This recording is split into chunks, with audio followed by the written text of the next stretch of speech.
ब्रह्मा गुरुर्विष्णु गुरुर्देवो महेश्वरा गुरु साक्षात् परम ब्रह्म तस्मै श्री गुरुवे नमः। देखिए, ये मानव जीवन क्षण भंगुर है। पानी जैसा बुलबुला है, किसी भी क्षण ये नष्ट हो सकता है।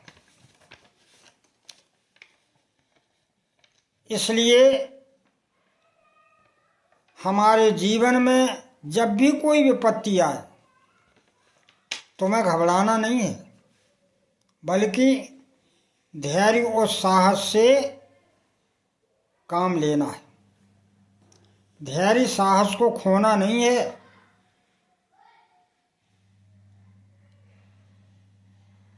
क्योंकि मन और बुद्धि विपत्ति के समय हमेशा विपरीत होते।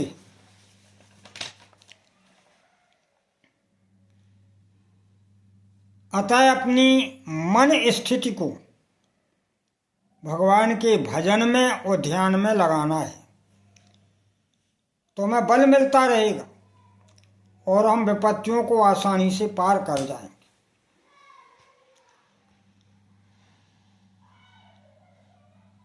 वैसे मन पागल की तरह है। जैसे समाज में कोई पागल आता है, पागल आदमी, तो हम उसकी बात पर ध्यान नहीं देते, क्योंकि वो कुछ भी कहता रहता है।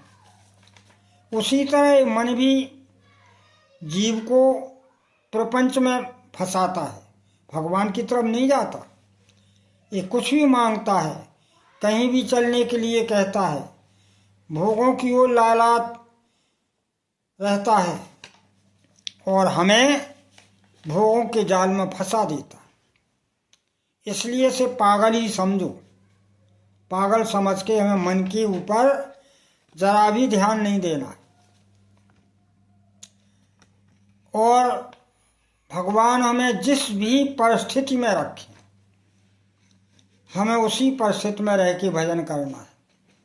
देखो, संसार में किसी की भी परिस्थितियां अनुकूल नहीं होती, अधिकांशतः प्रतिकूल ही रहती। परंतु हम भले ही परिस्थिति अनुकूल ना हो, लेकिन उन भजन के द्वारा स्थिति तो अनुकूल बना सकते हैं। स्थिति को अनुकूल हम अपने भगवान के श्री चरण कमलों का ध्यान करके बना सकते। तो इसलिए हमें भगवान के ऊपर निर्भर रहना चाहिए। और संसार में सभी जीव कोई न कोई कष्ट से पीड़ित हैं, सुखी कोई नहीं है। सभी कष्टों की जीवन भर आहुतियां देते ही रहते, ऐसा प्रायः देखा जाता है। लेकिन याद रखना, सुमन जो होते हैं, फूल जो होते हैं, वो कांटों में ही खिलते हैं। सुमन कांटों में ही खुलते हैं। उसी तरह हमारा जो सुंदर मन है, सुमन है, ये सुमन, ये सुंदर मन रूपी फूल कष्टों के कांटों में ही खिलता है। यदि कष्ट नहीं आएंगे तो ये फूल नहीं खिलेगा। इसलिए हमें कष्टों से भी नहीं घबराना है, बल्कि जब ये फूल खिलता है तो देखिए, जौन फूल खिलता है, सुगंधित होता है, उसे भगवान अपने कर कमलों में लेते हैं। उसी तरह इस सुंदर मन को, जो कष्टों से घबराकर भगवान की ओर लालायत रहता है, तो इस फूल को ही भगवान अपने कर कमलों में सुशोभित कर लेते हैं। अर्थात जीव के ऊपर प्रभु की कृपा प्राप्त हो जाती है, भगवान को जीव प्रिय हो जाता। इसलिए जब कोई हमारा साथ ना दे, भले ही ना दे, लेकिन भगवान तो हमारे साथ हैं, इस बात पर भरोसा रखो। और जैसी भी परिस्थिति में वो रखें, हम उस परिस्थिति में रहें। और भजन करते रहे, भजन नहीं छोड़ना है। क्योंकि इन परिस्थितियों से यदि निकलना है तो बस हम भगवान का भजन और ध्यान करते हुए निकल सकते हैं, और हमें निकलना ही चाहिए। संतों ने कुछ सूत्र बताए हैं कि भजन कैसे सिद्ध हो सकता है। तो पहला तो है कि हमें सादा जीवन में रहना होगा। जीवन हमारा सादा हो। जैसे आजकल विलासिता की चीज़ें बढ़ रही हैं, तो ये विलासिताओं की ओर हमारा मन न जाए। हमें जहाँ तक है विलासिताओं से कम इनका उपयोग करें, जहाँ तक बचें तो अच्छा है, तो हमारा मन भजन में लगेगा। दूसरा, सात्विक भोजन। हम जो भी भोजन करें वो बिल्कुल सात्विक और आसानी से पचने वाला हो, और रात्रि का भोजन तो बिल्कुल थोड़ा हो, तो भगवान के भजन में मन लगेगा और हमारा शरीर पूर्ण रूपेण स्वस्थ रहेगा। ये दूसरा सूत्र है। तीसरा सूत्र है कि हम रात को जल्दी सोएं, प्रातःकाल ब्रह्म मुहूर्त में उठें। ब्रह्म मुहूर्त 4 और 5 के मध्य में उठें।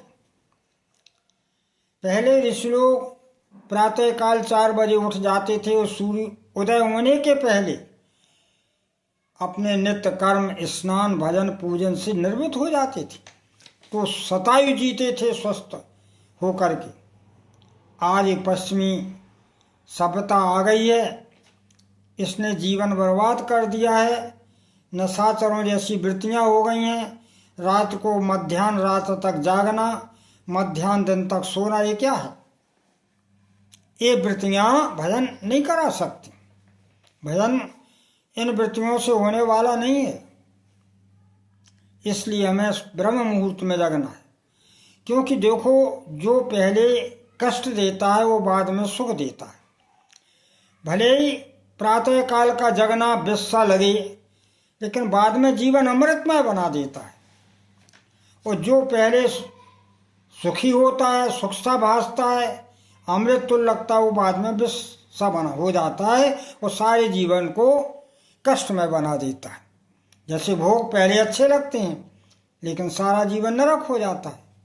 भजन पहले बुरा लगता है, लेकिन फिर परानंद की अनुभूति हो जाती है, शांति में जीव चला जाता है, आनंद, सदैव आनंद ही आनंद छाया रहता है। इसलिए हमें ब्रह्म मुहूर्त में उठना है। ये तीसरा सूत्र है। चौथा सूत्र है कि 24 घंटे में कम से कम 1 घंटा तो एकांतवास करो ही। भले ही रात को समय मिले रात को कर लो। उस एकांतवास में अपने प्रभु से बातचीत करो, अपने प्रभु का चिंतन करो, अपने प्रभु का ध्यान करो। तो उससे तुम्हारा आत्मिक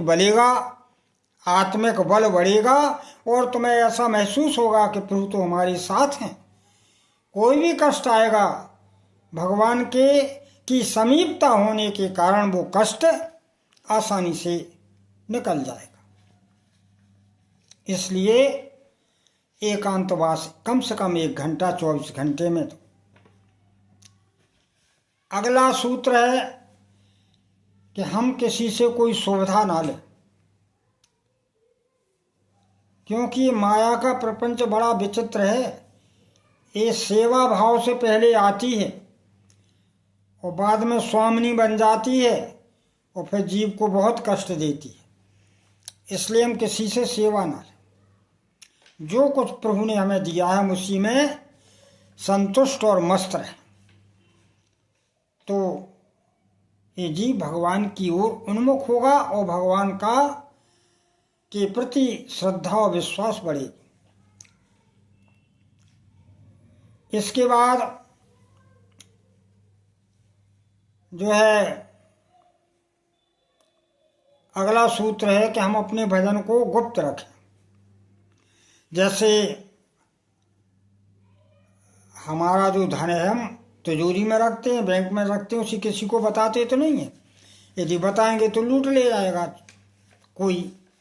उसी तरह हमें भगवान के भजन रूपी धन को, क्योंकि ये धन ये तो नाशवान है, संसार का धन ये जो है नाशवान नहीं है, ये तो तुमको जन्म जन्मन तक तुम्हारे पीछे चलेगा। तो भगवान के नाम रूपी धन को हमें गुप्त रखना है, प्रकाशित नहीं करना है, नहीं तो हमारे पुण्य क्षीण हो जाते हैं, ऐसा संत लोग भाष्य करते हैं। शास्त्रों में भी ये बात आती है कि हमेशा अपने सत्कर्मों को गुप्त रखो। पाप कहने से क्षय होते हैं, पुण्य भी कहने से क्षय होते हैं। पापों को यदि गुप्त रखा जाए तो वो बढ़ते हैं, पुण्यों को यदि गुप्त रखा जाए तो वो भी बढ़ते हैं। इसलिए पाप कह देना चाहिए, पुण्य गुप्त रखना चाहिए, ऐसा शास्त्रों ने सिद्धांत बताया। तो इसलिए सज्जनों, कोई भले ही संसार में साथ न दे, यदि तुम परमात्मा के पास हो, परमात्मा का तुम श्रद्धा विश्वास रखते हो, तो निश्चित मानो कि भगवान तुम्हारे साथ रहेंगे और बड़ी से बड़ी मुसीबतों को तुम समझ ही नहीं पाओगे, वो पार होती चली जाए। क्षण भंगुर जीवन की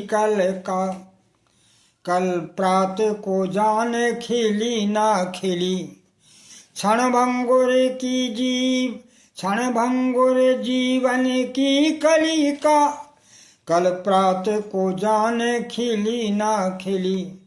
मलयागिर की सोचे शीतल मंद, समीर कहीं चली ना चली।